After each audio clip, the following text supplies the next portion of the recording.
itu merupakan perkebunan rakyat dengan luas hanya 1-2 hektar. Dengan input yang hampir tidak ada, tidak dipelihara, tidak dipupuk. Jadi jauh bedanya dengan sawit. Pada awal tahun 70-an, sebelum sawit berkembang, kelapa menjadi perhatian besar karena masalah minyak goreng, cooking oil. Dan di awal 70-an itu negara Indonesia kekurangan minyak, sehingga pemerintah melalui Kementerian Pertanian, yaitu Direktorat Jenderal Perkebunan, membuat program pengembangan kelapa secara besar-besaran. Baik proyek untuk kelapa dalam yang tinggi-tinggi, yang kita sebut tall type atau tall coconut, maupun kelapa hibrida yang diintroduksi dari Afrikos. Dan itu pemerintah Indonesia merupakan loan terhadap World Bank, ya. Tiap petani 2 hektar itu harus ditebang habis diganti dengan kelapa hibrida. Tapi sayangnya pada waktu itu selesai proyek 4-5 tahun. Jadi di awal 4-5 tahun itu masih dikasih pupuk biayanya dari pemerintah melalui dinas-dinas perkebunan di daerah. Setiap provinsi. Sudah itu dibiarkan. Dan kita tahu bersama, kelapa rakyat ini kan tidak pernah dipupuk, tidak pernah diperhatikan, hanya ambil-ambil buahnya saja. Jadi kelapa hibrida dibuat seperti itu juga, akhirnya kan hancur buahnya sedikit, kecil-kecil, apalagi dia peka terhadap penyakit. Dan tahun 90-an sampai 2000, kelapa itu terbiar, tidak ada perhatian, termasuk dari pemerintah, peremajaan hampir tidak ada. Nanti memasuki tahun 2000 awal sampai sekarang, karena market demand dari terutama luar negeri banyak sekali terhadap produk-produk kelapa, baik sebagai makanan, minuman, terutama yang berkaitan dengan kesehatan manusia, termasuk yang non-food, sehingga tanaman kelapa ini mendapat banyak perhatian. Sekarang ada beberapa perusahaan swasta sebenarnya sudah mulai mengembangkan kelapa, tapi saya menyadari juga mereka terhambat dari lahan. Kelapa dalam kalau kita usahakan terus, itu makin lama makin tua dan tinggi batangnya. Ini anak-anak muda tidak mau lagi panjat-panjat pohon kelapa yang tingginya sudah di atas 15-20 meter. Jadi kita pemulia di Balai Penelitian Tanaman Palma atau Balit Palma, Badalitbang Pertanian, terus menghasilkan teknologi untuk mendapatkan inovasi kelapa yang cepat berbuah dan pendek. Tetapi bibit kelapa ini sangat terbatas. Selalu kalau ditanya di mana mau beli bibit kelapa genja, kelapa dalam, apalagi hibrida, kita sulit menjawabnya, menjelaskan di mana tersedia dengan cukup sesuai dengan stakeholder mau tanam. Jadi ini salah satu alternatif kenapa kelapa hibrida, nanti saya jelaskan sebentar kenapa sih kelapa hibrida salah satu alternatif, dan ini sebenarnya punya peluang yang besar seperti yang dibilangkan Mbak Ulfa tadi. Kalau kita jual benihnya cukup tinggi dan produksi sendiri sulit dari Malaysia yang memproduksi matak hybrid yang dijual sampai $10 satu butir, itu pun hanya di dalam negeri, dia tidak kasih keluar. Demikian juga Filipina, kita sampai sempat ke Sambuanga, tempat pusat produksi kelapa hibridanya, itu dia kasihnya hanya 1 juta tapi dia sendiri. Indonesia kalau mau mengembangkan kelapanya harus kita produksi sendiri. Saya kira itu pengantarnya sebagai awal kenapa kita diskusi kebun induk kelapa hibrida pagi hari ini. Siapa tahu di sini banyak usaha apa yang tertarik, ataupun dari Pemda, kalau rakyat agak susah mau bangun kebun induk kelapa hibrida walaupun kecil. Yang tertarik, kita bisa bantu nanti ke depan. Begitu Mbak Ulfa. Makasih. Ya, amin. Baik, terima kasih kembali Prof. Jadi memang ini ya salah satu keresahan bibit kelapa yang terbatas gitu, dan juga kelapa hibrida ini sebagai solusi dan juga peluang ya untuk keberlanjutan produksi kelapa.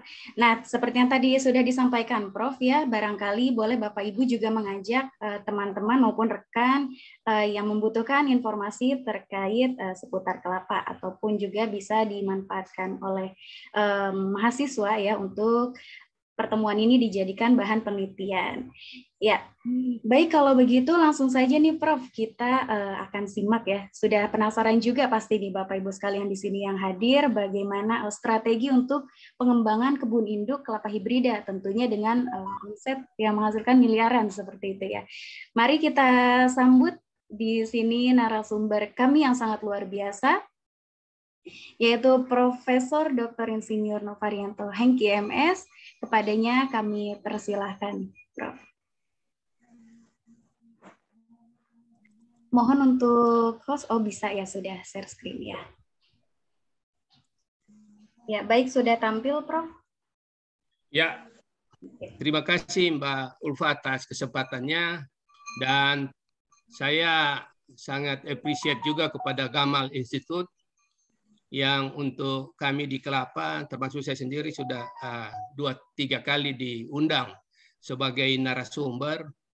Gamal Institute ini banyak melakukan kegiatan-kegiatan untuk memajukan terutama perkebunan di Indonesia. Jadi kita perlu appreciate, semoga perkebunan Indonesia makin maju ke depan, termasuk komoditi kelapa. Ibu Bapak sekalian yang saya hormati, selamat pagi, salam sejahtera bagi kita semua. Salam sehat selalu. Pagi ini saya akan menyampaikan terkait pembangunan kebun induk kelapa hibrida. Saya sebagai salah satu peneliti di Balai Penelitian Tanaman Palma di Manado, satu-satunya balai komoditi palma termasuk kelapa, yang tentu ada di situ sagu, aren, pinang, dan sebagainya, di bawah Badan Litbang Pertanian, Kementerian Pertanian. Pagi ini isi materi untuk kebun induk kelapa hibrida yang akan saya sampaikan terkait pendahuluan. Tadi sebenarnya saya sudah sampaikan sebagian waktu diminta Mbak Ulfa.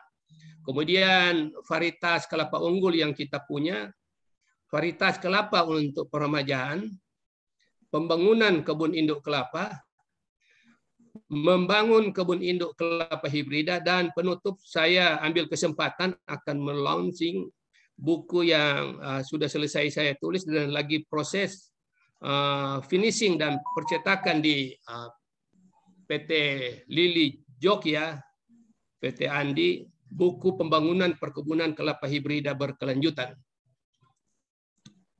Sebagai pendahuluan saya sampaikan tadi, tanaman kelapa kita sebut tree of life, tanaman serbaguna karena dari akar sampai ujung daun semua bisa dimanfaatkan. Dan dari contoh-contoh produk kelapa sini, baik dari daging buahnya, dari airnya, daging buah menjadi minyak, jadi VCO, ataupun langsung ke kelapa mudanya untuk jenis-jenis kelapa tertentu, baik sebagai makanan maupun bukan makanan, banyak sekali dari tanaman kelapa.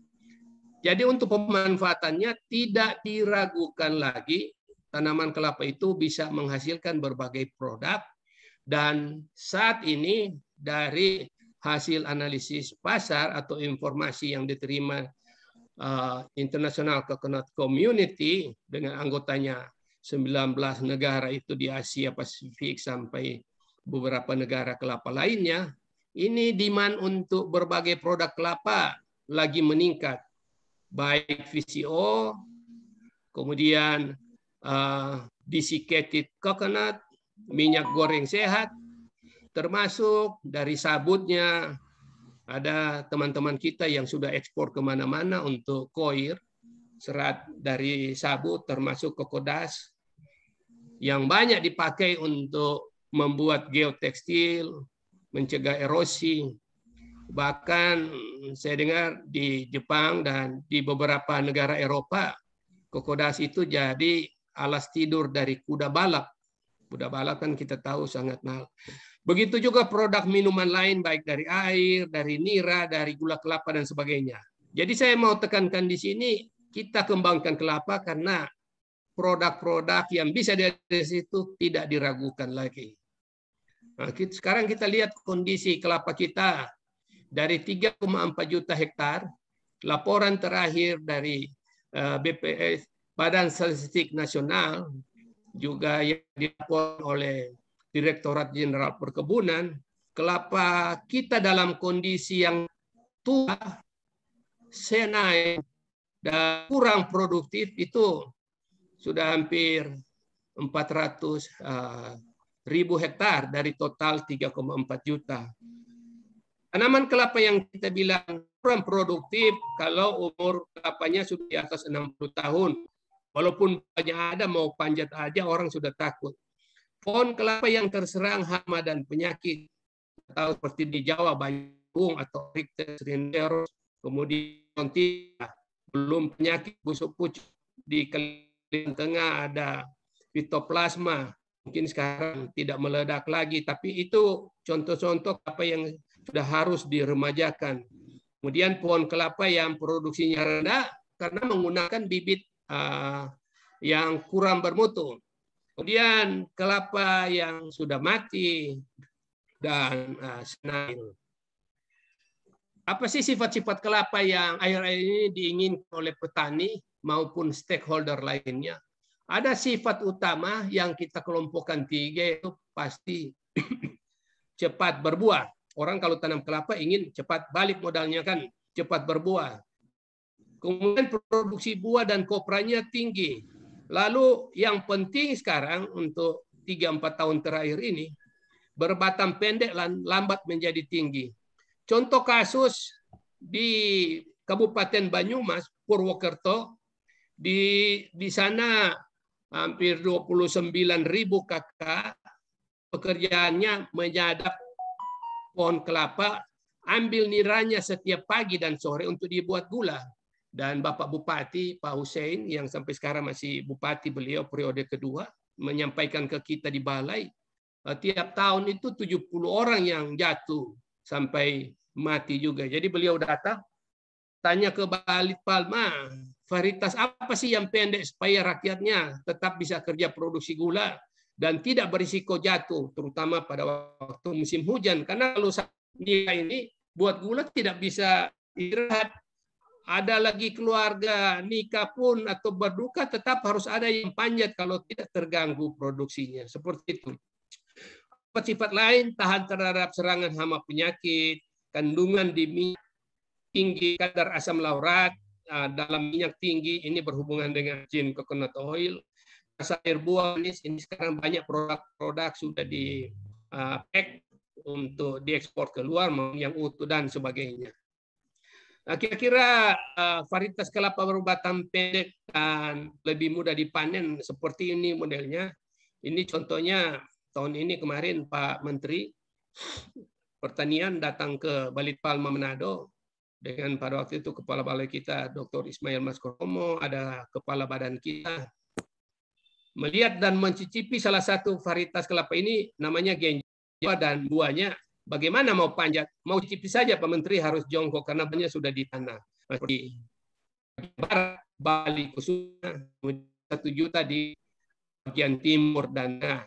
Itu programnya mungkin 2-3 bibit dibagikan ke rumah tangga, ibu-ibu atau bapaknya bisa tanam di yard, di halaman rumah depan atau belakang untuk konsumsi sendiri, ataupun kalau sudah menjadi satu komunitas dengan varietas yang ditanam misalnya kelapa muda yang bagus, bisa menunjang pariwisata di sekitar situ, bisa menambah pendapatan. Seperti itu. Tapi saya sampaikan tadi bibitnya tidak siap sebanyak itu saat ini. Dan ini contoh kalau kita kembangkan kelapa hibrida, kita juga harus siapkan kebun induknya karena kelapa hibrida ini harus disilangkan.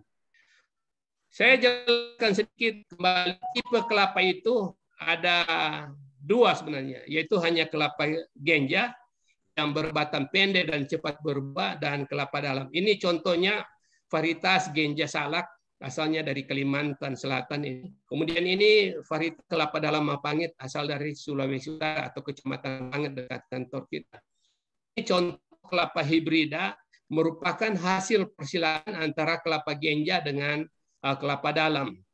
Dan ini yang baru kita lepas di tahun 2019, Balai menamakan atau dinamakan waktu pelepasan adalah Heng Niu. Kebetulan saya sebagai ketua peneliti varietas ini, jadi dikasih nama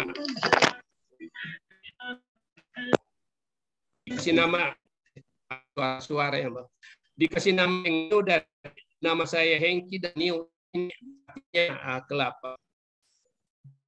Apa sih perbedaan karakteristik kalau kita lihat dari karakteristik kemudian dari masing-masing kelapa ini? Yang penting ini saya hanya menyampaikan pertama pola. Kelapa Genja itu lebih menyerbuk. Kalau menyerbuk sendiri artinya dia lebih homozigot dan lebih homogen. Jadi kalau warna buahnya kuning, kuning semua. Kalau merah, merah semua. Hijau, hijau semua. Sebaliknya kelapa hibrida lebih dia ikut punya. Jadi kelapa hibrida ini silangan dari Genja dengan dalam ini kita bisa lihat karakteristik yang mengikuti induk dan ke bapaknya. Kebetulan batangnya pendek, dia ikut ibunya pendek.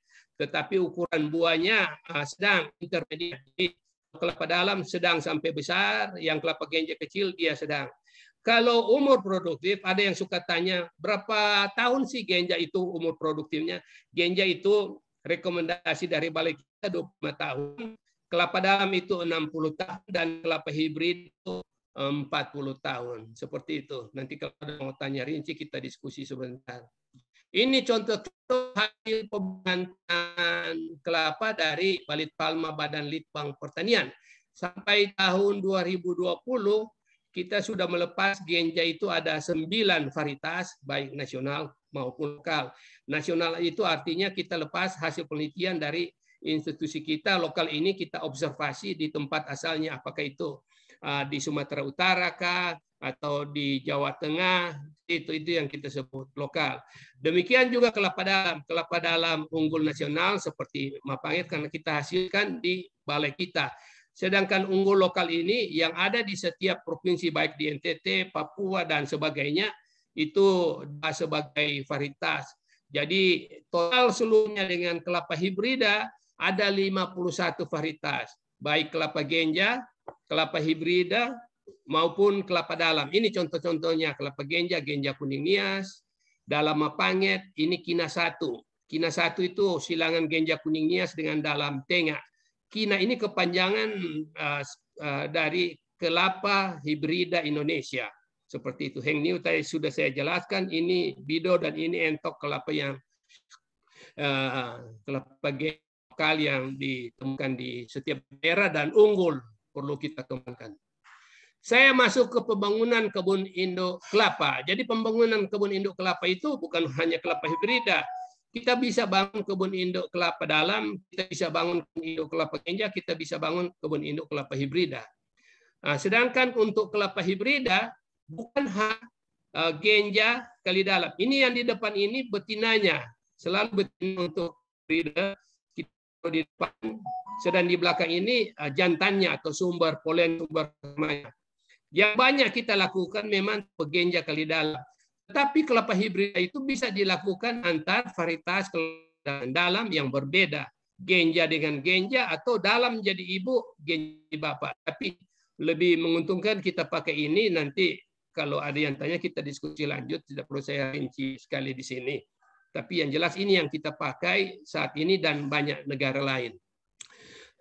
Apa sih keunggulan kelapa hibrida? Tadi saya sudah jelaskan dikit. Jadi kelapa hibrida itu kalau digabung Genja dengan dalam ini akan cepat berbuah. Dia ikut ibunya. Jumlah buah banyak ikut ibunya. Hasil kopranya tinggi ikut bapaknya. Kualitas kopranya baik ikut bapaknya. Kualitas minyak baik ikut bapaknya. Dan masih banyak lagi. Itu kenapa kelapa hibrida berbeda dengan Genja maupun dalam, karena yang sifat baik dari Genja maupun sifat baik dari dalam kita gabungkan ke dalam kelapa hibrida. Ini contoh-contoh kelapa hibrida kita. Ada Kina 1 yang saya bilang tadi, ini GKN, Genja kuning nias, disilangkan dengan dalam tengah. Dalam tengah ini dari Sulawesi Utara. Yang kedua, Kina 2 ini ibu sama. Bapaknya dari Bali. Yang ketiga ini ibunya sama, bapaknya dari Palu. Dan ini Heng Niu, ibunya Genja kuning Bali, tapi bapaknya dalam Mapangit yang sudah di selfing atau di sampai tempat. Ini tahun 84 ketiga hibrida ini adalah tahun 2006 Kina 4 dan 5. Lalu terakhir 2019 ini Heng Niu dilepas. Produksinya bisa di atas 4 ton, kalau dipelihara bisa 5 ton atau lebih. Ini contoh sebelum 3 tahun sudah mulai berbunga kelapa hibrida tersebut, sudah keluar mayang. Ini kelihatan bunga betina dan bunga jantannya. Kemudian ini contoh hamparan yang penelitian kami di Mapangit pada waktu itu, yaitu kelapa hibrida Heng Niu yang mulai berbuah umur 3 tahun. Produksi koper pada waktu itu diestimasi, dianalisis 3,86 ton pada umur 6 tahun dari 2 tahun lalu. Metode untuk hibrid ini penelitiannya Dr. Ismail Makromo yang sedang berlangsung. Saya juga sedang lakukan genja dengan bido. Ini beliau silangkan beberapa genja dari luar. Ini genja Malaysia, GMM, dan genja kuning Malaysia. Jadi Malaysia dikawinkan dengan kelapa Indonesia dalam tengah Bali Palu. Begitu juga ini. Jadi Bapak Ibu bisa lihat, mulai dari melakukan evaluasi plasma nutfah sebagai calon tetua, evaluasi potensi untuk memilih karakter unggul yang kita inginkan, termasuk ukur jarak genetiknya sampai pakai analisis DNA atau marker molekuler, itu minimal butuh 1 tahun. Kemudian persilangannya 2 tahun. Uji multilokasinya 6 sampai 7 tahun. Itu sampai lepas memang butuh waktu panjang 9-10 tahun. Tidak butuh waktu yang singkat, sehingga itu agak spesifik ya. Contoh kelapa ganja bisa dipakai di Indonesia yang bisa disertifikasi di Genja ini dari utara, dan genja kuning Bali tentu dari Pulau Bali. Kemudian yang kelapa bisa dipakai dalam banget, tengah, palu, dan banget S4 atau selfing S4 ini yang bisa disumber polen.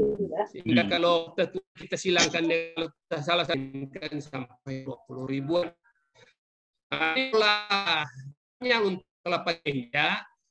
Kita rekomendasi dari balai kita 7,5 kali 7,5 meter segi 4 seperti ini. Kalau mau tanam ganja sebagai sumber benih. Dalam 1 hektar bisa terisi 173 pohon.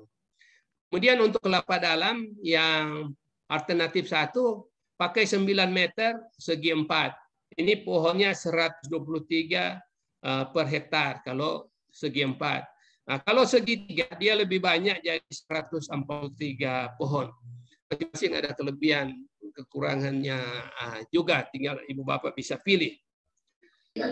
Membangun kelapa hibrida saya sudah sampaikan tadi ada 6 pilihan, 1 sampai 5 ataupun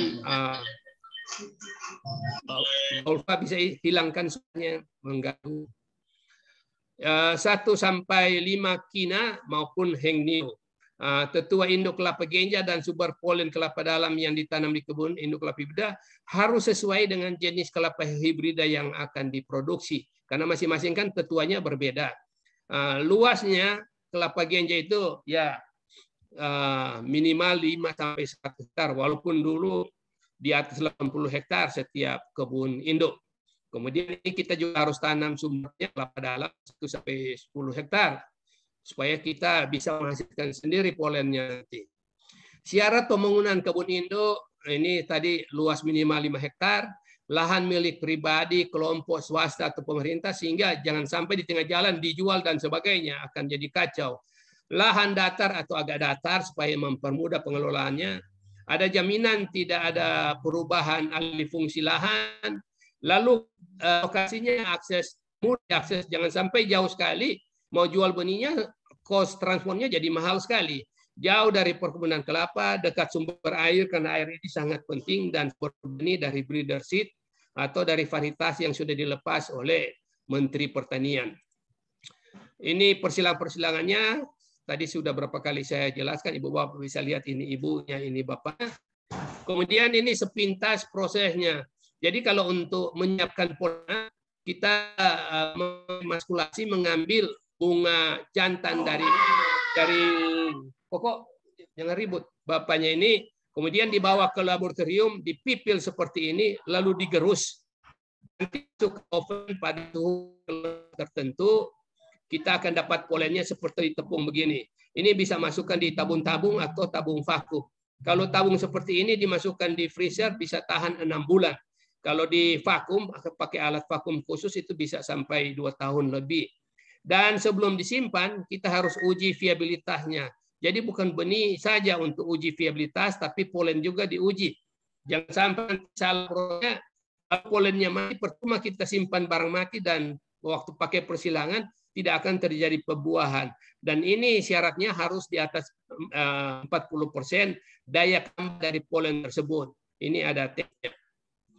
Kalau di lapangan, kalau pakai kerodong seperti ini, kita emaskulasi, buang bunga jantan semua dari tetua betina, tinggal betinanya. Nanti kalau betinanya sudah reseptif seperti ini agak jauh kelihatan, akan keluar nektar dari bunga betina yang seperti kelereng ini, lebih besar kelereng. Polen yang sudah kita siapkan. Tinggal tunggu waktunya panen, genja itu 11 bulan sudah tua, dipanen dan dideder untuk nanti jadi bibit sampai penanaman. Sekarang saya masuk ke pola penanaman untuk kelapa genja dengan kelapa dalam membentuk induk kelapa hibrida. Kan dua buah harus kita tanam. Jadi kalau kita tuh berarti kita harus tanam genja kuning nias dengan dalam tengah. Kalau mau bikin hibrida Heng Niu berarti kita harus tanam genja kuning Bali dengan dalam mapangit S4. Pola yang pertama yang ini dulu tapi kurang berhasil. Ini di pemikiran kita kalau mau penyilangan alami kita tanam dua baris kelapa dalam. Kira-kira gambarannya seperti ini. Nah, ini yang pola itu kita tanam terpisah.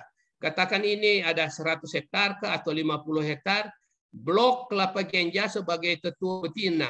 Di sampingnya langsung bersampingan, kita bisa tanam blok kelapa dalam sebagai tetua jantan.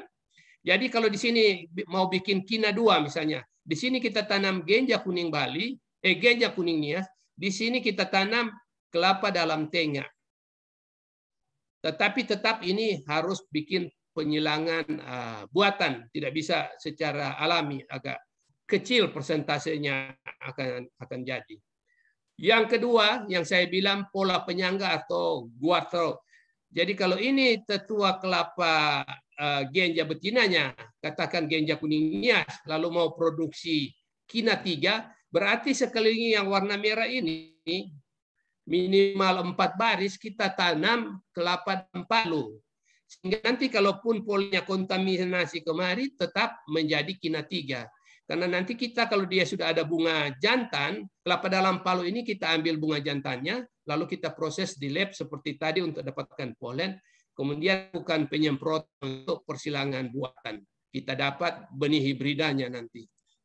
Nah, ini yang kami di pemikiran saya kita tawarkan pola selang-seling. Dulu di kebun paniki yang dulu ini ditanam 4, lalu di antara sini ditanam kelapa dalam, tapi kelapa dalamnya itu 3 jenis waktu itu.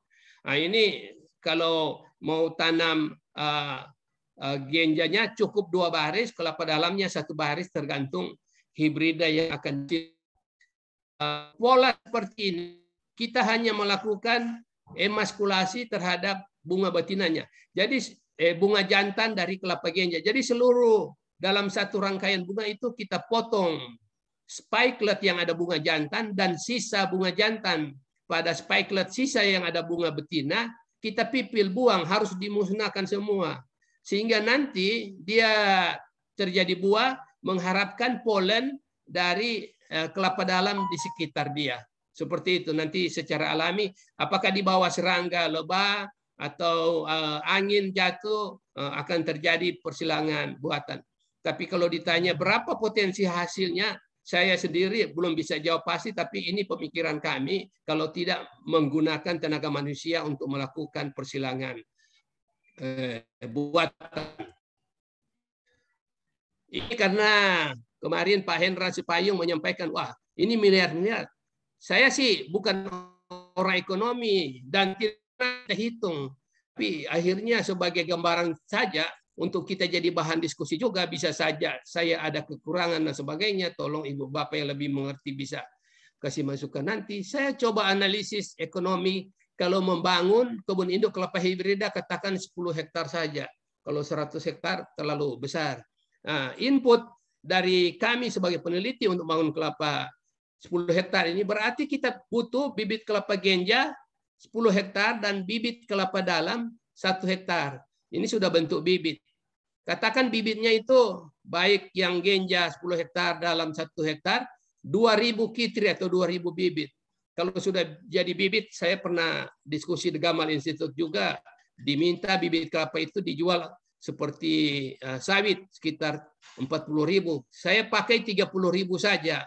Karena untuk ukuran bijinya kan ada yang jual 5.000, ada yang jual 10.000, kecuali untuk varietas tertentu sampai ratusan ribu. 2.000 kali 30.000 ini 60 juta. Kemudian ada persiapan lahan, penanaman, pemeliharaan sampai 5 tahun. Kenapa saya cantumkan 5 tahun di sini?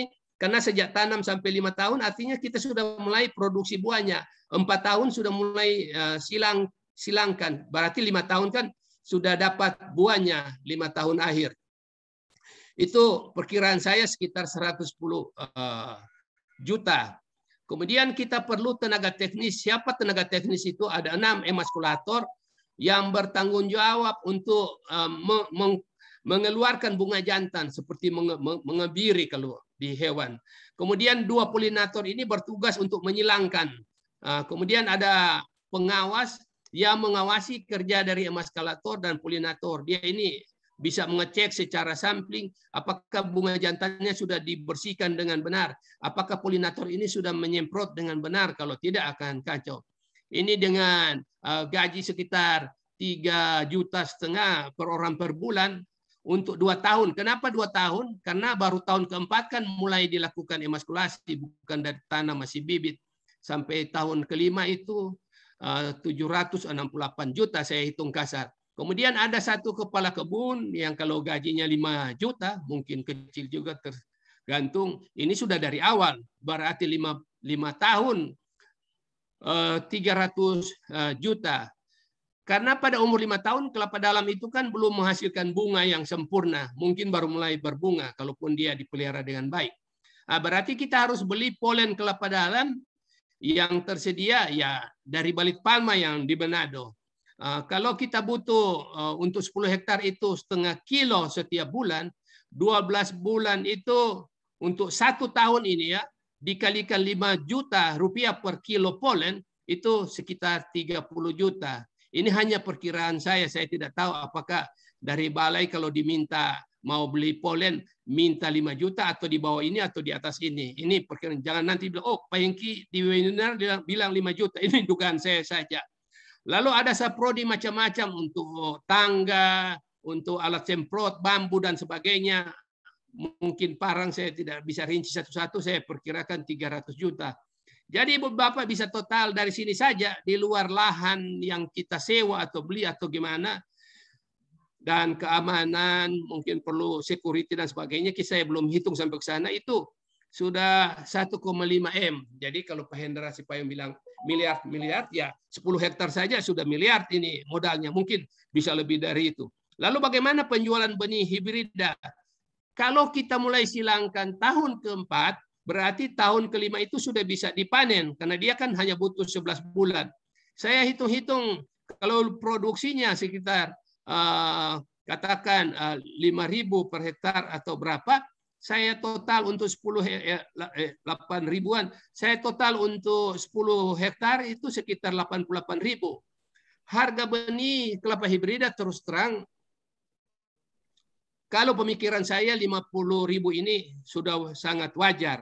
Karena seperti saya sampaikan di grup kelapa dan grup lainnya, kelapa hibrida itu dijual $10. $10 itu supir 150.000. Di tempat lain tidak ada. Jadi kalau 50.000 untuk sementara saya pikir itu wajar karena kita harus keluar ongkos sebagainya. Ini belum invest. Kalau ini laku semua, itu sudah ada pemasukan kotor 4,4 M. Jadi itu analisis ekonomi saya secara kasar. Daripada tidak ada gambaran, saya berikan gambaran seperti ini. Kalau untuk lebih rinci tentu mau bikin proposal dan sebagainya, kita bisa itu lagi dengan orang-orang yang lebih mengerti untuk di lapangan. Ini tambahan Balit Palma kemarin disusun oleh Pak Ismail Maskromo, desain produksi kebun induk kelapa hibrida untuk khusus kelapa kopior. Jadi yang tertarik kopior, memang ini kelihatan agak rumit dan harus ditanam baru karena dirancang begini. Ibu Bapak bisa lihat yang kotak biru adalah kopior hibrida yang heterosigot. Heterosigot itu artinya yang alami, bukan hasil kultur jaringan atau kultur embrio. Kemudian kopior kultur embrio yang bulat merah ini. Rancang seperti ini selang-seling dengan jarak tanam seperti ini, total seperti ini untuk 5 hektar dan sistem segitiga. Artinya Bapak Ibu nanti bisa menghasilkan buah kopior dari memang pohon kopior hasil kultur embrio yang warna merah, bisa menghasilkan buah kopior dari pohon kopior alami yang warna biru ini, dan bisa menghasilkan kelapa, bibit kelapa hibrida karena polennya bisa berasal dari merah ini disilangkan ke yang secara alami ke biru, apa yang bikin buah, itu kita dapat bibit kopior hibrida. Seperti itu ide Pak Is yang saya kira sangat menarik juga, perlu saya sampaikan di sini.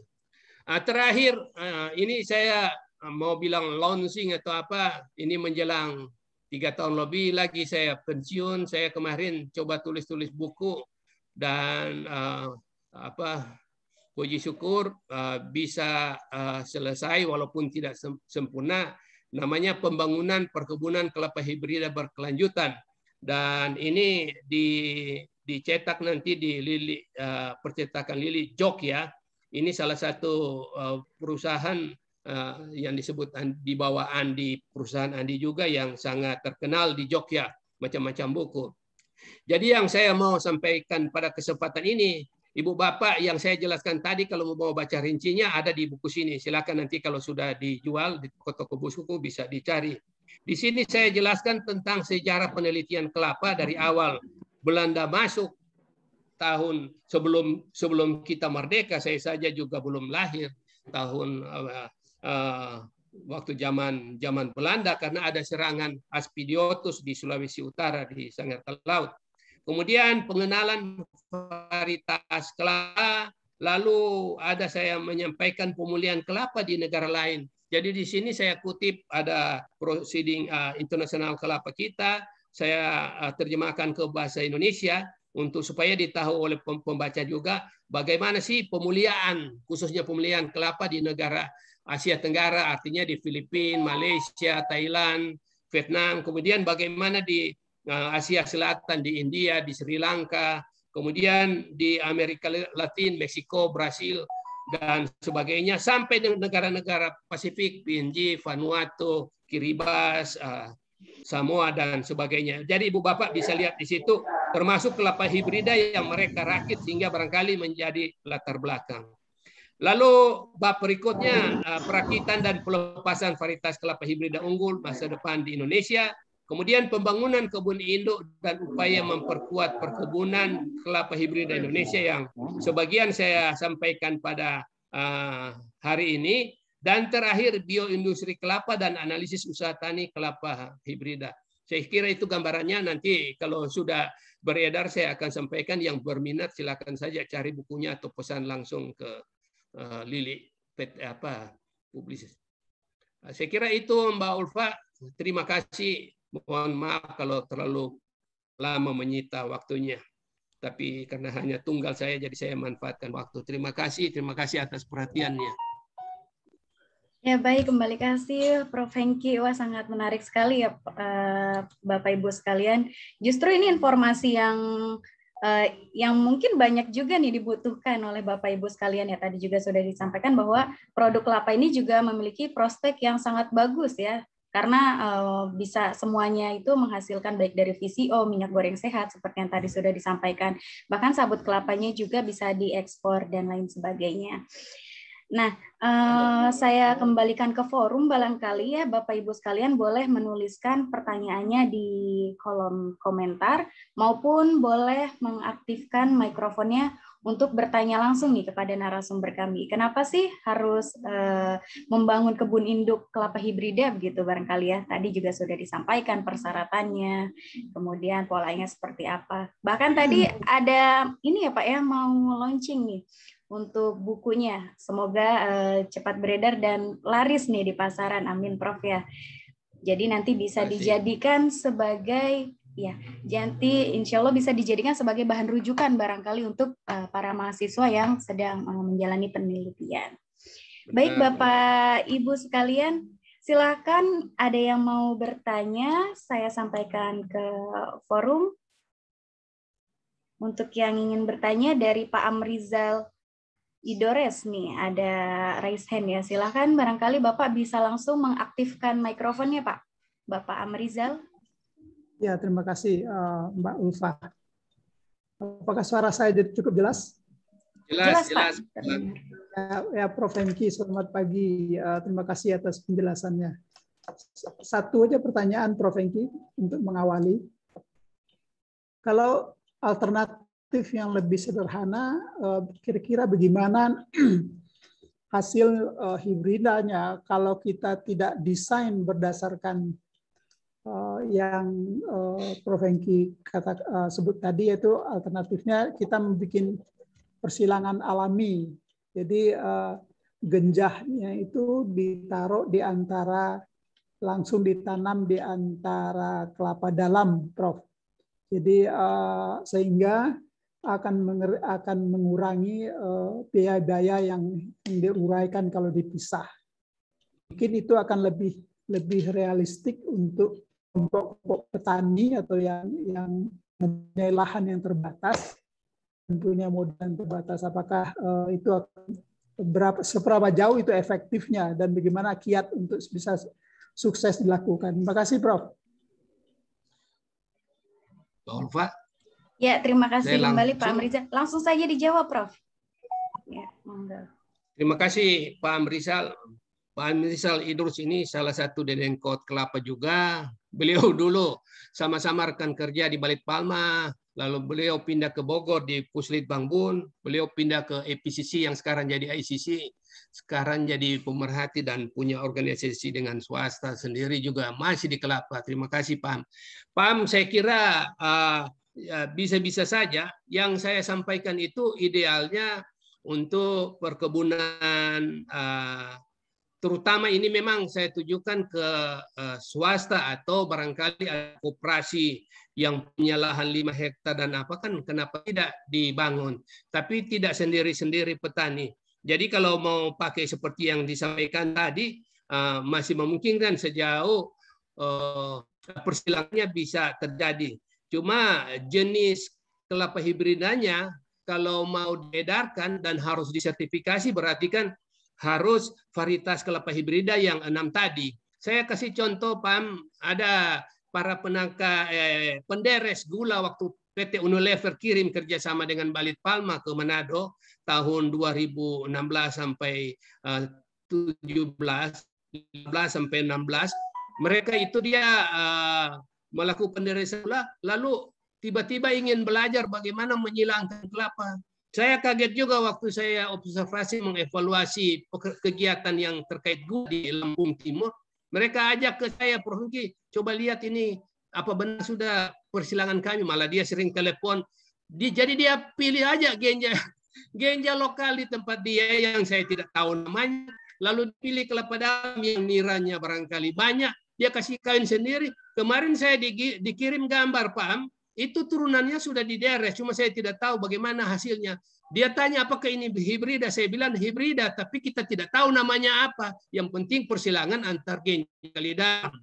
Cuma kan kita tidak tahu jarak ini. Tapi kalau sudah genja dengan dalam kan Pak Am sudah tahu karakteristik seperti yang saya sampaikan di slide nomor berapa itu kan memang berbeda sekali tipe kelapa genja sama tipe kelapa dalam.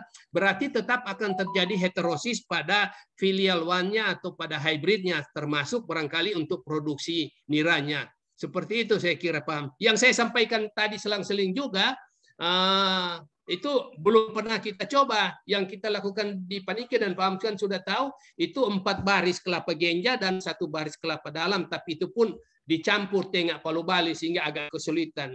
Kalau rekomendasi saya terakhir tadi 1 jenis kelapa dalam saja kalau mau bikin alami. Tapi berapa persen akan terjadi penyerbukan alami untuk hybrid saya belum bisa jawab. Terima kasih. Ya, terima kasih Prof. Cukup jelas. Ya, baik. Terima kasih kembali Pak Amrizal atas pertanyaannya dan jawabannya dari Prof. Hengki. Berikutnya tadi lanjut dulu ya ke pertanyaan berikutnya. Tadi ada yang ingin bertanya dari Ibu Destiana. Barangkali bisa langsung mengaktifkan Bu mikrofon ataupun audio dan juga videonya. Silahkan Bu Destiana. Selamat pagi Bapak Ibu semua. Saya Desti dari PT Dwi Tunggal Nusa Mandiri. Saya tertarik banget tuh dengan paparannya Prof tentang kelapa genja dan kelapa dalam persilangannya. Bagaimana kota atau ada spesifikasi untuk melakukan penyerbukan antara kelapa genja dan kelapa dalam itu? Terus habis itu kan tadi menjelaskan itu 10 hektar. Apakah itu polanya seperti itu atau 10 hektar misalnya Prof tadi. Itu aja sih Mbak. Ya, terima kasih Mbak Destiana. Ya, barangkali bisa sambil dijelaskan kembali ya Prof. Hengki tadi mengenai pertanyaannya Mbak Destiana. Baik, halo, makasih Mbak silakan. Ulfa. Makasih atas pertanyaannya Mbak Destiana. Jadi pola persilangan kelapa genja dengan kelapa dalam ini luasnya tergantung dari kebutuhan yang punya kebun. Berapa banyak dia mau produksi 1 tahun itu kan bisa dihitung. Benih ditujukan untuk jual atau benih itu ditujukan untuk pakai sendiri. Atau pakai sendiri atau dijual juga, berarti itu harus hitungan-hitungan karena yang dia mau pakai berapa jumlah benih 1 tahun, yang dia mau jual berapa, atau dia pakai dulu kemudian sisanya jual atau sudah tidak. Jadi luasnya yang saya sampaikan dari 5 hektar sampai 100 hektar, bahkan lebih dari 100 hektar karena itu ada yang dibangun sampai 180 hektar di beberapa kebun. Tapi sudah tidak ada lagi sekarang, itu tergantung dari kebutuhan. Terkait tanah, tadi sudah dijelaskan beberapa, sebaiknya tanahnya datar supaya tidak kesulitan, kemudian air tanahnya cukup. Jadi syarat lingkungan ini sama syaratnya terhadap sampai nanti sudah Pak Destiana 4 tahun baru dimasukkan ini mereka punya dan bisa ini kacau. Saya kira itu rincinya bisa diskusi lebih lanjut atau saya bilang tadi coba kalau sudah terbukunya lebih jelas. Kalau ada pertanyaan lain, nomor kontak saya ada di Gamal Institute, silakan saja diminta bisa kita diskusi lebih lanjut. Terima kasih, Pak Ulfa. Ya, baik. Terima kasih Prof. Hengki jawabannya. Jadi semoga nanti bukunya cepat rilis ya, supaya bisa tersebar luaskan dan bisa mengambil informasi yang sangat banyak tentunya di sana. Oke, terima kasih Bu Dian ya tadi ya pertanyaannya. Oke, barangkali ada tambahan? Oke, cukup. Ya, oke, mengenai diskusi lebih lanjut seperti yang tadi disampaikan Prof. Hengki, barangkali Bapak Ibu atau tim Gamal bisa menyediakan forumnya ya, ataupun menyebarkan link grup yang kita sudah punya gitu ya tentang kelapa, barangkali bisa disiapkan. Oke, berikutnya masih ada yang raise hand nih, Prof. Nampaknya sangat antusias nih ya, banyak yang excited nih, Prof. Nih pertanyaannya. Semoga tetap Ya, semangat, makasih. semangat ya Bapak Ibu sekalian. Oke, di sini ada yang raise hand yaitu dari akun Dinas Perkebunan. Dari Dinas Perkebunan apa ini kurang terbaca di Ulfah ya. Barangkali bisa diaktifkan. Hilir Mbak Ulfah. Ya, aja, Oh iya, monggo Pak, Gimana silakan. Hilir? Ini gilir, Baik, ya. terima kasih Mbak Ulfah. Selamat pagi Profesor Hengki. Pagi. Ketemu kali kita Prof ya. Kalau biar kering gini, ada solarnya nggak mau putus. Kenalkan apa hibrida yang dibudidayakan. Nah, atau kalau sebagai institusi yang menangani perkebunan, khususnya kelapa, dan juga memang potensi kelapa kita cukup besar, kami seringkali mendapatkan permintaan mengenai bibit kelapa hibrida nih, Prof. Jujur kami akui permintaan cukup besar, baik dari Kabupaten Indragiri Hilir sendiri maupun dari kabupaten lain yang ada di Provinsi Riau. Nah, cuma kendalanya yang seperti Profesor Hengki sampaikan, baik di dalam forum ini maupun di dalam tulisan di Facebook, bahwa kemampuan Balikpalma maupun juga institusi yang memang resmi untuk menyediakan bibit kelapa hibrida ini sangat terbatas. Pertanyaan tadi berarti sudah sedikit sudah dijawab oleh Profesor bagaimana complicatednya atau mungkin cukup rumitnya untuk mendapatkan kelapa hibrida ini melalui penelitian dan juga persilangan. Nah, pertanyaannya kira-kira strategi apa yang bisa diterapkan atau diambil oleh pemerintah, mungkin dalam hal ini lebih khusus Balikpalma, untuk bisa memenuhi permintaan kelapa hibrida itu, sehingga 10 juta bibit yang disampaikan oleh Prof itu bisa terpenuhi untuk kelapa hibrida. Nah, mungkin barangkali kalau jawabannya selain dari kultur jaringan ya Prof ya, sehingga kita bisa memenuhi, apakah bisa dibentuk institusi lain yang memang resmi untuk menyediakan bibit itu. Di Indragiri Hilir dulu pernah ada beberapa perusahaan yang menghasilkan bibit, tapi sekarang nampaknya sudah berhenti. Nah, problemnya sekarang Prof, di lapangan itu banyak ditemukan bibit kelapa hibrida yang bukan F1, tapi dari F2. Nah, pertanyaannya yang kedua, kalau menurut Profesor Hengki, bagaimana dari dua ini gitu? Apa ini bisa dipakai sebagai tanaman untuk menghasilkan buah atau hanya untuk dideres saja? Barangkali dua itu Prof yang pertanyaan yang saya ajukan. Terima kasih atas jawabannya. Kembali ke Profesor. Ya, terima kasih ya pertanyaan dari Dinas Perkebunan Kabupaten Indragiri Hilir ya. Terima kasih Pak. Barangkali bisa langsung ditanggapi dari Prof Hengki. Baik, Mbak Ulfa, terima kasih. Terima kasih Pak Asbin dari Dinas Perkebunan Indragiri Hilir Riau. Saya sering juga ke sana jadi tahu situasinya. Betul Pak Asbin, permintaan bibit kelapa hibrida ini banyak, tetapi kalau minta ke orang bilang Balai Penelitian Kelapa itu, Balai Penelitian Tanaman Kelapa atau Balikpalma itu kan mandatnya komoditi kelapa. Masa hanya menghasilkan varietas ditanya bibit, tidak ada. Jadi Badan Litbang Pertanian atau Balitbangtan yang memberi tugas ke Balikpalma itu sebenarnya bukan untuk memproduksi benih sebar. Kita menyediakan breeder seed atau benih dasar. Kita menyediakan teknologi yang nanti jadi inovasi bisa dimanfaatkan. Tetapi bukan tugas kita untuk membangun kebun induk saat ini ya, kebun induk dan memproduksi benih lalu dijual. Yang ada di Balikpalma itu yang memang sekarang lagi diproduksi juga hibrida yang kemampuannya hanya sekitar 60-70 ribu butir per tahun.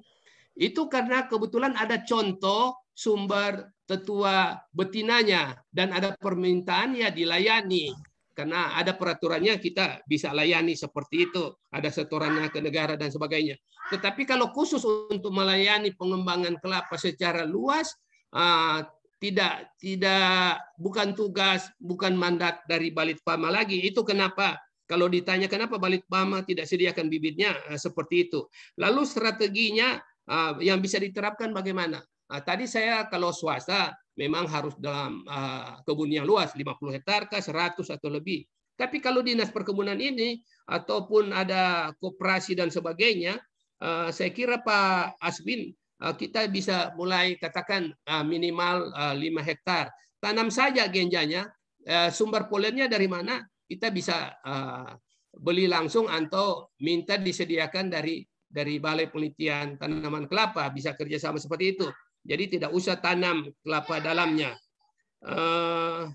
Saya kira salah satu strategi seperti itu. Kalau hanya untuk melatih orang melakukan emaskulasi, lakukan persilangan, saya kira balai akan siap juga membantu. Itu gampang. Seperti saya bilang tadi, petani di Lampung Timur saja dia hanya latihan beberapa waktu di Manado, dia bisa lakukan sendiri. Tidak sulit ya. Kalau mengenai kulja, sementara ini masih penelitian, tapi kita belum berhasil untuk multiplication-nya, perbanyakannya. Jadi masih tergantung dari benih. Kemudian yang kalau Pak Aswin tanya F1, betul di mana-mana tanya. Dari dulu kita sampaikan bahwa benih dari F1 itu atau buah dari F1 itu tidak bisa dijadikan benih karena dia akan terjadi segregasi sehingga turunannya, saya tidak bilang F2, kalau F2 itu harus silangan betul-betul F1 dengan F1. Itu turunan dari F1, itu akan beragam. Apakah itu bisa dipakai? Ya bisa dipakai, tapi turunannya akan sangat beragam dan potensi yang mirip, ketuanya mirip dengan ada ragaman juga, paling tinggi 25%. Seperti Dr. Ismail Maskromo, saya sudah tidak tahu sudah sampai di mana hasil penelitiannya. Beliau ada di sini, nanti kalau beliau mau terangkan silakan saja. Itu lakukan penelitian, meneliti turunan dari F2 ini Pak Aswin untuk produksi gula. Untuk produksi gula, karena diharapkan produksi nira untuk gulanya tinggi dan pohonnya pendek karena tidak ada bibit hibrida F1. Seperti itu saya kira, Mbak Ulfa. Ya, baik. Terima kasih jawabannya Prof. Hengki. Nampaknya cukup jelas ya. Pertanyaan dari bagaimana Pak? Mungkin ada yang mau ditambahkan? Dari Kabupaten Indragiri Hilir? Mungkin sedikit Mbak Ulfa. Ya, silakan. Di ini Prof, di Facebook Profesor jelaskan mengenai yang 5 hektar itu maksudnya kebun induk ya Prof ya, yang bisa masuk ke 100.000 hektar itu ya, 100.000 bibit. Iya. Itu kebun induk berarti Prof ya? Iya. Oke. Makasih Prof. Ya. Makasih Mbak Ulfa. Ya, sama-sama Pak. Oke, mungkin berikutnya Mbak Ulfa. Boleh dari Pak Ismail. Pak Ismail, oke hadir. Silakan Pak Ismail. Ya. Selamat pagi Pak Ismail. Terima kasih Mbak Ulfa. Ya Pak Erwin. Ya Prof, saya nambahkan sedikit Prof ya. Kasih kesempatan mumpung lagi saya ikutan ini. Ya saya sudah dapat tugas baru sebenarnya di BPTP, tapi cinta saya terhadap kelapa tidak akan tergantikan Mbak Ulfa. Ya. BPTP Manado. Nah nanti Dr. Stevi nanti akan melanjutkan. Pak Amrizal juga.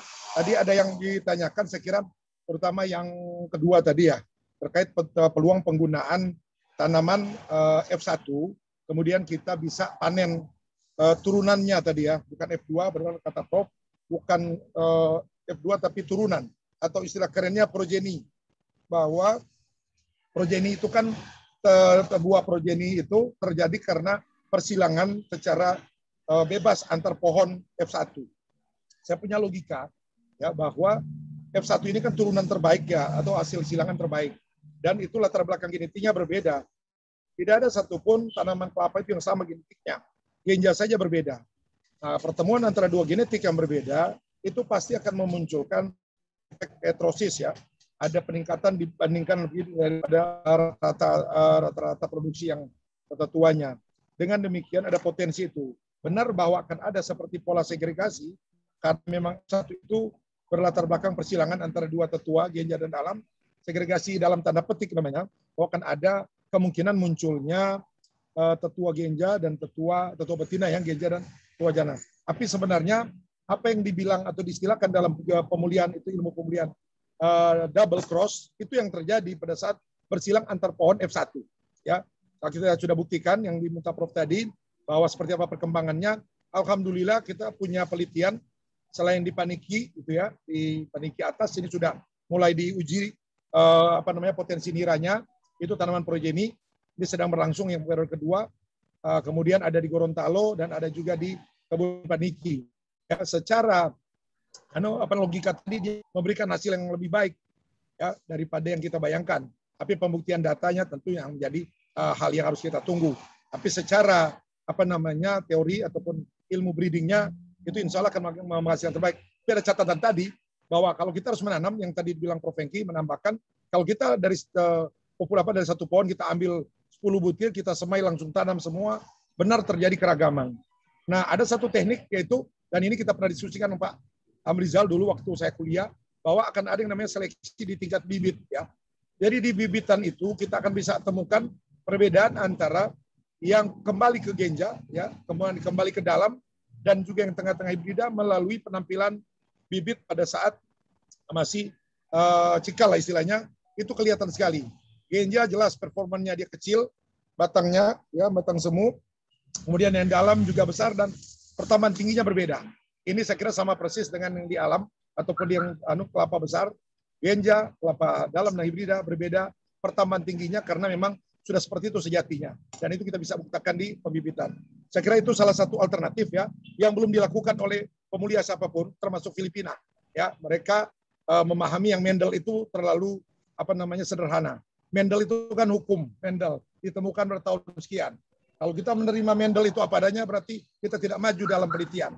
Kita harus bisa menafsirkan secara pembuktian, dan itulah Balitbang harus tetap ada untuk maju demi kemajuan penelitian Indonesia. Saya kira itu bisa saya tambahkan. Terima kasih Prof. Terima kasih semuanya.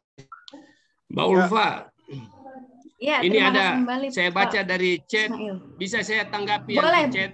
Boleh langsung saja Prof. Oke. Silakan yang mana langsung, karena ya. banyak sekali ya. Terima kasih yang sudah bertanya di chat. Mohon maaf kalau ada yang terlewat karena saya sepintas lihat. Yang pertama dari Edi Ganevo, apakah kelapa hibrida bisa untuk gula? Bisa sekali, malahan dari hasil observasi di lapangan, kelapa hibrida itu menghasilkan gula lebih tinggi dari kelapa lainnya.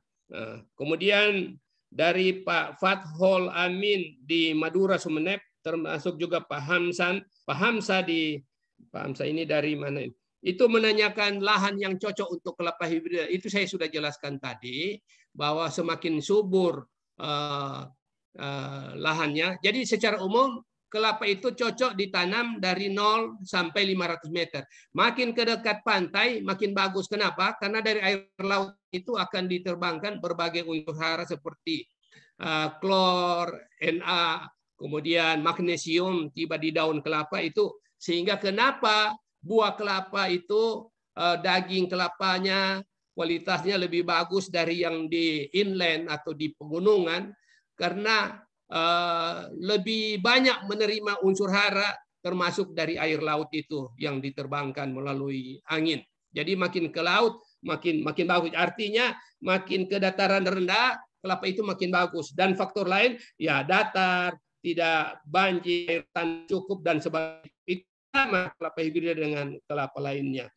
Kemudian untuk Pak ini Ibu Aulia Rani dari UIN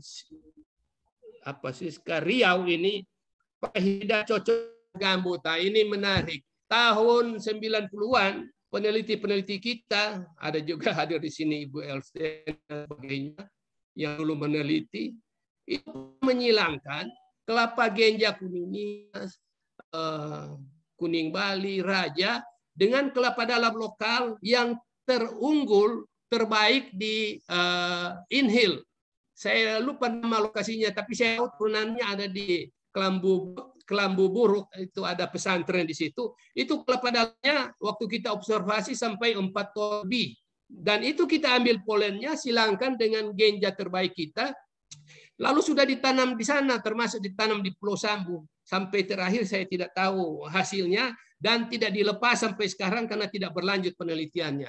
Tapi menurut Ibu Elstenda, menurut orang Pulau Sambu yang mengamati terus, hasil buahnya cukup bagus. Itu kita tujukan sebenarnya untuk hibrida di lahan gambut. Jadi bagus sekali ini pertanyaan Ibu Aulia Rani. Terakhir dari Pak Solehat Sendanu, apakah kelapa dari Thailand itu kelapa apa? Itu Pak Solehat yang banyak dijual di supermarket, bukan hanya dari Thailand, sekarang juga sudah ada dari Medan, bibitnya juga ada di sana. Kalau ingin beli bibitnya, bisa kota kita ada Pak yang jual bibitnya itu Genja Pandan Wangi namanya. Itu sudah dilepas sebagai varietas, jadi bisa diedarkan kemana-mana. Kalau di Thailand namanya Nam Hon. Itu istimewanya, air kelapanya manis, BRICS-nya dia sampai 7-8, kemudian aroma pandan. Ya, itu yang bagus sekali untuk dikembangkan juga menunjang pariwisata kita. Cocok ditanam di daerah-daerah atau di pulau-pulau yang banyak dikunjungi oleh wisatawan. Terima kasih. Kalau masih ada yang lain yang terlibat, silakan. Ya, baik. Wah, udah sangat menarik sekali ya. Tadi beberapa pertanyaan juga sudah terjawabkan oleh Prof. Hengki. Oke, dari beberapa Bapak Ibu juga pertanyaan sudah rampung ya. Barangkali tadi kita sudah mulai sejak pukul 9 ya, jadi cukup lama. Nah, sebelum kita mengakhiri sesi diskusi ini, mungkin Ulfa sediakan satu pertanyaan terakhir ya.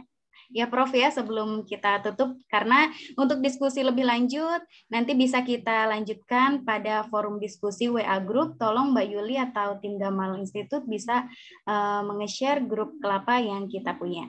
Baik, satu pertanyaan terakhir dari siapa? Oke, dari Pak Irwan Rusli barangkali nih dari Amerika. Wah, selalu support kegiatan tim Gamal nih. Silakan Pak Irwan Rusli. Salam Prof. Hengki. Saya ingin ada beberapa pertanyaan. Jadi sepertinya ada semacam kebutuhan untuk membangun suatu sistem pengadaan bibit, selain yang institusi yang baik gitu. Jadi di bibit misalnya berapa puluh juta untuk petani-petani di rumahnya, di pekarangannya gitu. Apakah bisa direalisasikan gitu, Pak? Lalu bagaimana dengan kultur jaringan? Apakah sudah ada juga usaha-usaha secara berbarengan gitu untuk saling optimisasi, maksimalkan hasil?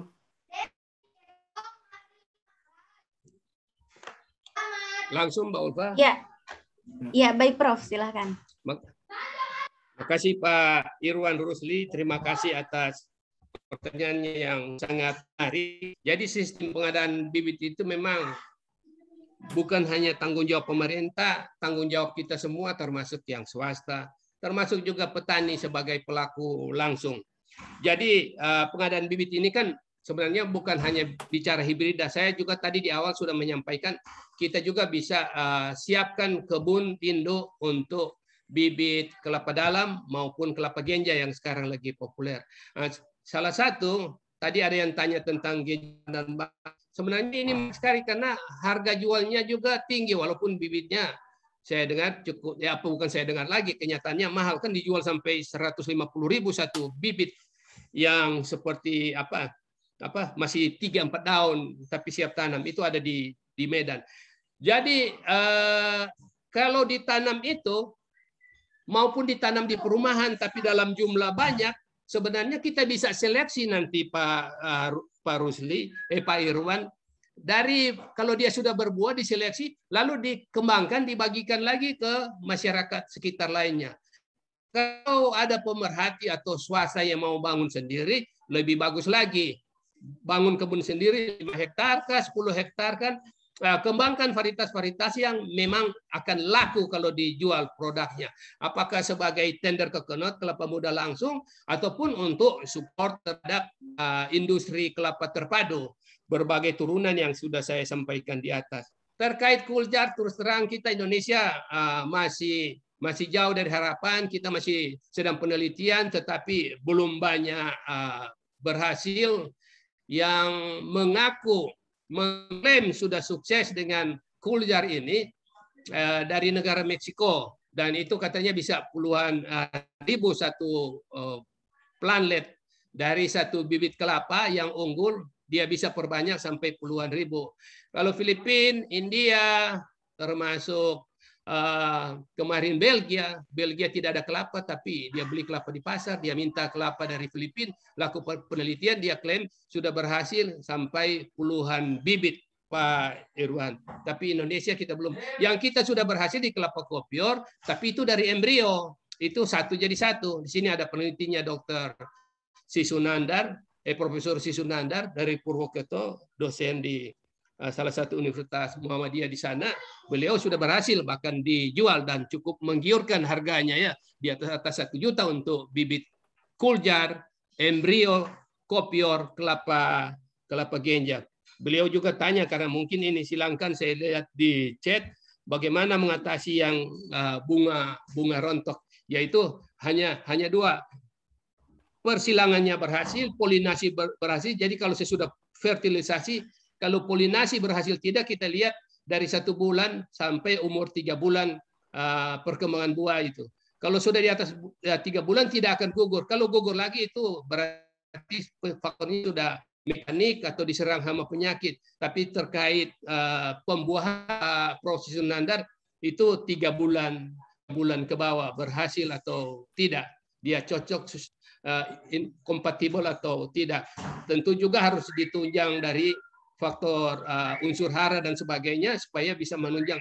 Tapi memang kalau persilangan buatan, buahnya akan jadi lebih sedikit daripada yang alami. Itu yang bisa saya jelaskan sementara. Terima kasih Mbak Ulfa. Terima kasih Prof. Ya, baik. sama-sama Pak Irwan. Terima kasih Pak Prof. Hengki jawabannya dan pertanyaannya dari Pak Irwan Rusli. Oke, Bapak Ibu sekalian, nampaknya mohon maaf apabila masih ada beberapa pertanyaan yang belum bisa terjawabkan ya. Mungkin barangkali nanti bisa dilanjutkan pada diskusi WA group ya, ataupun boleh Bapak Ibu tadi yang berkepentingan membutuhkan nomor kontak beliau, Prof. Hengki, boleh silakan menghubungi tim Gamal. Nah, baik, sebelum ditutup, barangkali dari partisipan ada yang ingin disampaikan, atau barangkali dari Ibu Olvi nih, dari tadi sudah hadir. Ini ada dari mana atau Prof? Ibu Nur Kofifa. Iya. Madura menanyakan persilangan kelapa kopior dalam Madura kuljar bila disilangkan dengan ganja kopior coklat hijau kuning pati di kebun hasil, apakah kebunnya bisa dijadikan bibit kopior bersertifikat?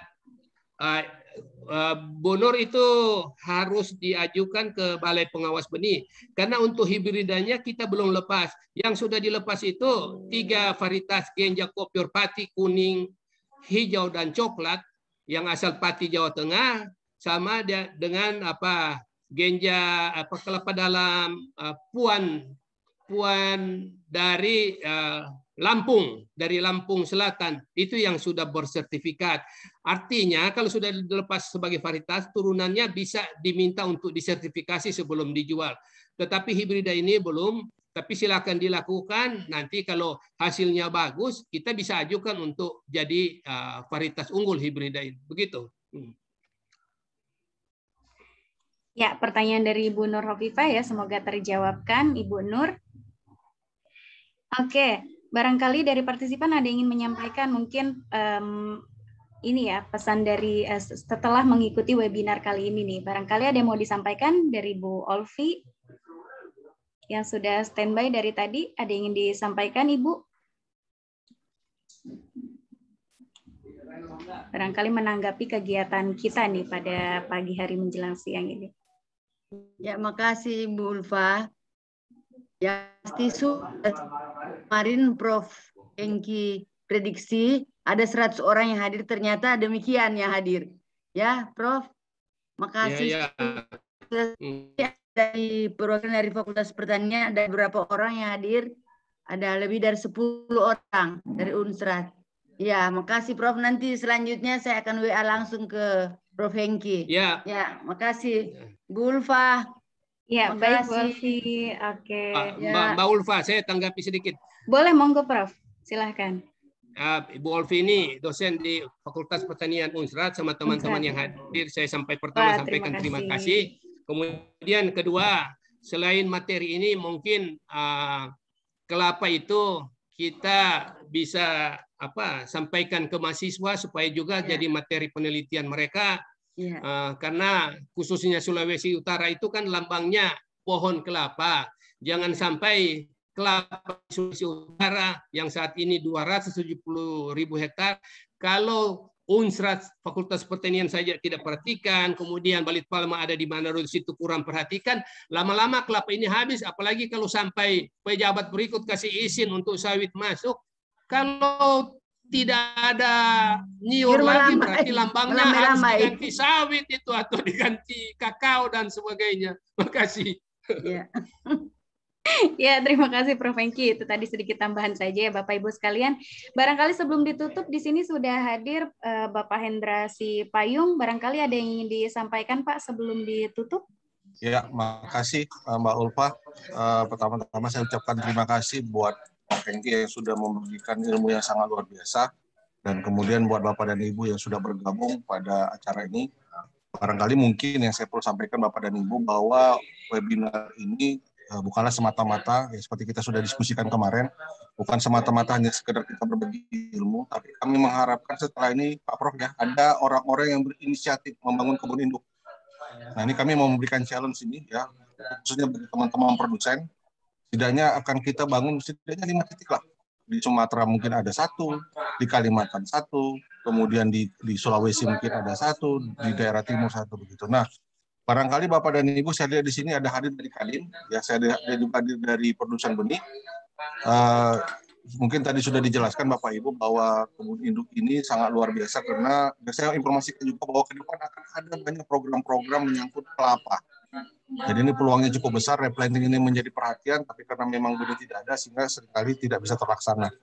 Jadi Bapak dan Ibu ini adalah peluang, investasi tidak begitu besar dibandingkan daripada manfaatnya, kemudian waktu 5 tahun sudah produksi, bandingkan dengan kelapa sawit harus riset sampai berpuluh-puluh tahun. Ya, jadi Bapak Ibu silahkan yang ingin berinvestasi di kelapa sawit, ini sangat dimungkinkan, di kelapa sawit, di kelapa. Nanti mohon izin Pak Prof, barangkali berkenan bisa mensupervisi ya dari Bapak dan Ibu, ya, khususnya rekan-rekan Kadin ini, daripada tanahnya 10 hektar itu nggak dipakai apa-apa, ya bikin kebun induk lah. Ini bisnis ini, begitu, bisnis yang cukup menarik, bisa keuntungannya cukup bermiliar-miliar, kalaupun misalnya tidak ada pesannya bisa dijadikan kelapa butiran, ya, tapi luar biasa begitu. Ya, saya berharap ada orang-orang yang berinvestasi, kalau perlu konsorsium. Jadi Pak Prof Hengki di sini juga hadir dari teman-teman Kadin, Pak Prof. Harusnya mereka lah yang berinisiasi ya untuk membangun ini, dan juga produsen benih yang selama ini mungkin mendapat untung lumayan besar dari jual bibit begitu ya. Ini saatnya lah berinvestasi ke kebun sumber benih gitu ya, daripada bolak-balik gantungan bibitnya laku apa enggak ya. Sementara kebun benih itu adalah yang paling aman dari apa namanya dalam sistem bisnis pertanian begitu. Jadi Bapak dan Ibu, harapan kami dari sini nanti ada grup diskusi hibrida. Diskusi kita tidak lagi bicara tentang berapa biayanya, kita bicara di mana dan siapa dan berapa hektar. Begitu Pak Prof ya, kurang lebih Pak Prof. Nah, itu yang mau kita challenge. Silakan yang punya dana, yang punya lahan, ini bisnis luar biasa, untungnya bisa sangat luar biasa, kebutuhan sangat besar. Bahkan perusahaan ini tidak hanya yang membutuhkan, tidak hanya perkebunan rakyat, juga perkebunan swasta. Bahkan banyak saya dengar investor-investor dari luar yang ingin mengembangkan kebun. Nah, silakan Bapak dan Ibu menangkap peluang ini, begitu. Ya, teknologinya sudah ada, dan kita bersyukur Pak Prof ini sedia ya nanti mentransfer teknologinya dengan sistem, mungkin dengan sistem waralap barangkali Pak Prof ya, sehingga nanti ada perlindungan terhadap penemu varietas. Nah, harapan kita minimal dalam 2-3 tahun ke depan ada 5 titik hibrida yang terbangun di seluruh Indonesia. Ya, jadi kalau Bapak dan Ibu tidak menangkap ini, ya mungkin Pak Prof yang saya khawatirkan nanti orang Malaysia nih Pak Prof yang pertama kali mengincar ini. Orang Malaysia, orang luar ini. Ya kan, sementara orang Indonesia nanti begitu sudah bangun baru kita kaget sendiri gitu. Mungkin barangkali itu sedikit dari saya, mudah-mudahan acara ini bermanfaat, dan ya, yang paling kita utamakan ini tidak sekedar wacana, challenge-nya adalah siapa, di mana dan kapan dan berapa luas. Mungkin itu barangkali sedikit dari saya. Terima kasih, semoga acara ini bermanfaat. Saya kembalikan ke Mbak Ulfa. Ya baik, terima kasih banyak Pak Hendra. Oke, baik Bapak Ibu sekalian, nampaknya kita sudah sampai di penghujung acara, di mana diskusi kali ini sangat luar biasa ya, dan peserta juga sangat appreciate dan antusias sekali. Terima kasih telah menyempatkan waktunya, dan seperti yang tadi disampaikan Prof ya, untuk diskusi lebih lanjut, kami menyediakan forum WA Group, silahkan untuk join pada tautan yang sudah di-share pada kolom komentar, dan juga Bapak Ibu yang belum mengisi daftar hadir, bisa silahkan mengisi untuk pemenuhan sertifikatnya ya. Baik Bapak Ibu sekalian, kami dari tim Gamal Institute izin pamit, undur diri, mohon maaf apabila ada salah kata maupun perbuatan. Kami akhiri, wassalamualaikum warahmatullahi wabarakatuh. Salam sehat Bapak Ibu sekalian, Prof. Hengki. Selamat siang semua, terima kasih Gamal Institute dan semua teman-teman. Terima kasih. Prof. Ya, makasih Faiz. Yuk. Terima kasih Pak Is sama Hengki. Terima kasih. Prof. Hengki, terima kasih. Terima kasih. Sama-sama, terima kasih. Sama Tommy, terima kasih. Pak Nandar.